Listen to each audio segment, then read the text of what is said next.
Hi, Stephen from Exclim Tech News. I started my gaming on a small cathode ray monitor, and when I got a 19-inch LCD, I was blown away. But as you know, gamers always want more, so I progressed to my 24-inch 120Hz NVIDIA 3D monitor and then to this 34-inch ultra wide, and I was in heaven. That is, until I saw this Acer XR382CQK. It is a 37.5-inch curved IPS monitor with a resolution of 3840 by 1600 and aspect ratio of 24:10. The display has a refresh rate of 75 Hz, which I did try to overclock, but it was not having any of it.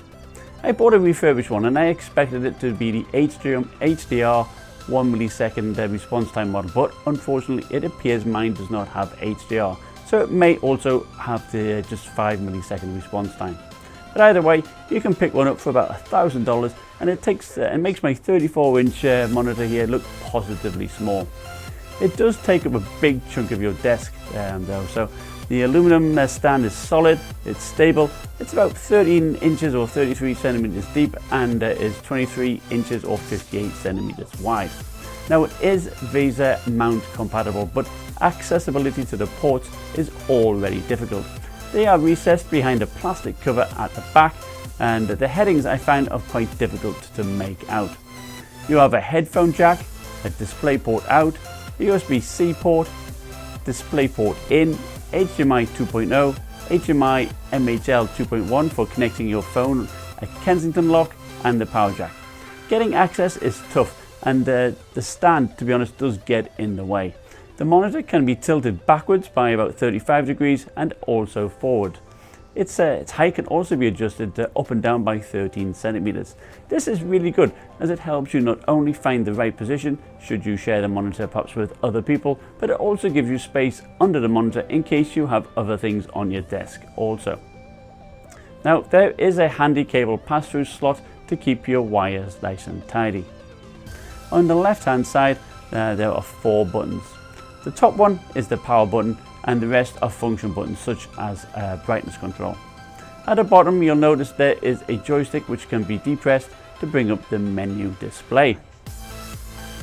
Here you can alter the brightness, the contrast, the black boost, which enhances shadows by increasing the brightness without changing the lighter shades, and also a blue light filter to protect our eyes by adjusting how much blue light is shown.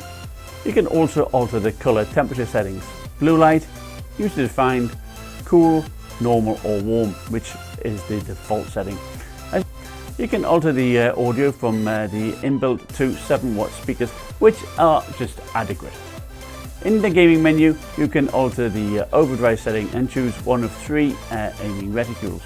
Now using the test UFO, we can see the effect of this overdrive, which merely increases the voltage in order to increase the pixel response rate with the aim of reducing ghosting. So you have normal, you have off, and you have the extreme setting. In extreme you can clearly see the ghosting on the images that are moving fast. But in practice, could I see this? Nah, not really. Switching between the 3 presets looked exactly the same to me.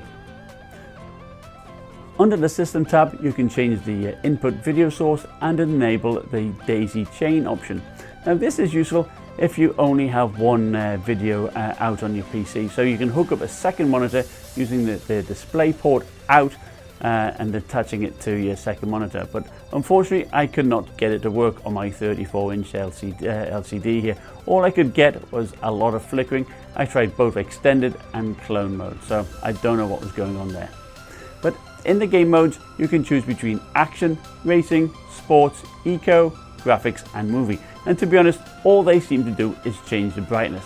I prefer the graphics setting and I just kept it at that. Now there are lights underneath the monitor, which does add a little bit of bling, and they can be configured. You can change the color and alter the lighting style, such as breathing or flashing. You need to have it perhaps at one of its highest brightness settings to see anything reflected down onto your desk below. But to be honest, I do find it a little bit distracting, and I would have preferred if you could configure it to match perhaps an action in the game. For instance, if you're getting shot, for it to flash red. On the whole, I find the colours to be crisp and viewing angles to be very good. If your footage is scaled to fit the full screen, the picture looks great. But of course, not everything will, and often you will have black bars at the sides. Even with the width mode set to wide or full. The same is true when you're browsing the web, but of course you can adjust the browser zoom settings. On the plus side though, you have so much screen real estate. You can comfortably have 4 windows open at once, or use the picture-in-picture mode with a second video source. Video editing software makes great use of the extra screen and pixels, as do many photo editing programs. You can get a bit of glare from perhaps surrounding lights, but its great adjustability helps to negate this. For gaming, I found it to be very immersive, and now coming from a flat 34-inch panel, I found that the slight curved screen does help with your peripheral vision, and it was a joy to use, and I noticed no ghosting whatsoever. With so many pixels to push, I recommend a GTX 1080 or an AMD RX Vega 64 at minimum. I use the GTX 1080 in my testing, and if you want to see how a GTX 1080 gets on, check out this video here. Now for AMD users, the monitor can use Freesync to smooth out gameplay. Freesync helps to keep the cost down, and this Acer monitor represents great value compared to the LG 30H offering, which is 20% more expensive and only is 60 Hz. Now I don't believe you can get a G-Sync monitor this large, unfortunately. One use case for these curved monitors is to use a multi-monitor setup, perhaps in simulation games. Now the bezels are about 1 cm wide, so that may be distracting to some people. But all in all though, I think this is a great monitor. It is great for movies, it's great for games, and I wish it was 120 Hz, but 75 Hz is better than 60. And for the casual gamer, that is fine. As is 5 millisecond response time, that's okay too. But if you do get the 1 millisecond HDR model, then that would be even better. Now on a separate note, we now have our own Discord server, so I'll put a link in the description below, so please make sure to check that out. I have a bunch of the new Coffee Lake CPU laptops coming into me, so please make sure to click the bell so you don't miss out on any of those videos. And I'd like to thank you for watching, like, subscribe, and I'll see you next time. Bye.